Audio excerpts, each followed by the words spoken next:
Hey everybody. Well, we find ourselves in interesting times, and I've been thinking you're locked in your house and not able to get out much, and your brain starts to go some pretty bizarre places. Just thinking, okay, how can I help? What can I do? I'm getting a lot of questions about the real estate market. What's going to happen? Where are we? Oh, we're going to have this housing bubble again burst. I generally try to find something humorous. That's how I deal with stress, is humor, and not a whole lot funny about this.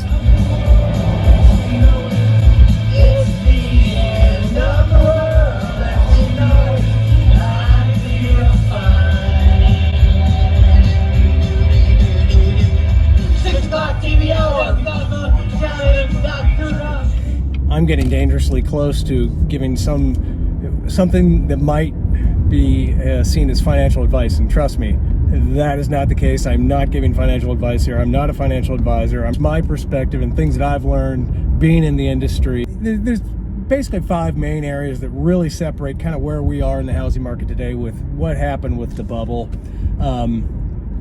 The first area is, back then, mortgages were being given out like lollipops at the bank. There were people that got into situations that absolutely should not have been. Right now, there's what's called a mortgage availability index, and there's a dramatic difference between what was going on then to now. So you don't have as many at-risk mortgages with people that should not have gotten those mortgages today. The second area, and some people might disagree, that housing pricing is not nearly as out of control as it was then.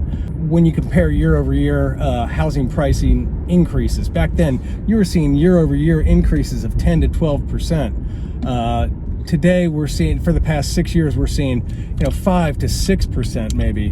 So it's not nearly as out of control as it was back then. Some people feel it is, and I think the reason they feel it is because there's just not that many homes on the market right now, and it's very frustrating. And that's actually another thing that helps us today. There's not a huge surplus of homes on the market. So what happened essentially back then is you had a bunch of people with mortgages that should maybe not have been getting those mortgages. Housing pricing went through the roof, and all of a sudden the market started to slow because the housing pricing went through the roof. There's a surplus of homes, and they started to sit on the market.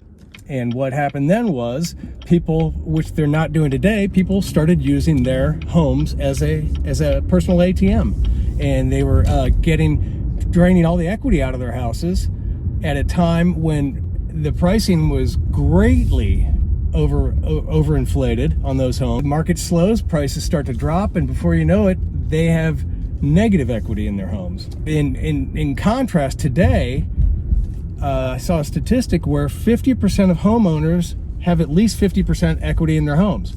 That was not the case back then. They were in a situation where their household income, their mortgages were eating up 25% of their median house income. Now we're looking at 15% of median income on average. So it's a much different situation. You just don't have the people that are in as risky of situations that they were back then.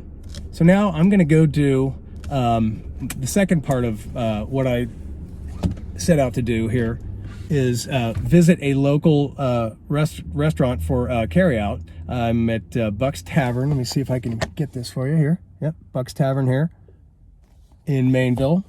We're going to try to visit at least 1 or 2 locally owned restaurants a week and order carryout to try to help support them. There's a lot of people that have a lot on the line right now.